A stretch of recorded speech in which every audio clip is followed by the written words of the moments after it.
Kamerad Wurstorn, die Stimmen da feuerfrei.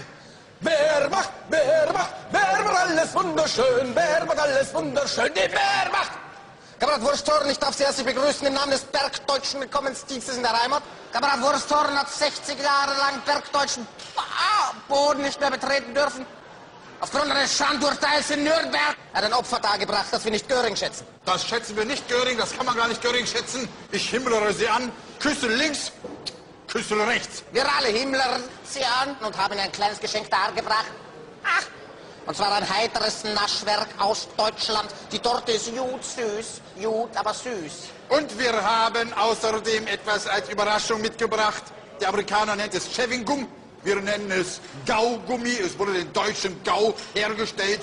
Geschmacksrichtung deutscher Kartoffelsalat. Bitteschön. Jetzt müssen wir langsam zum Parkplatz. Dort wartet unser Kraft durch Freude Zeug. Wir werden auf der Autobahn in die Reichshauptstadt fahren.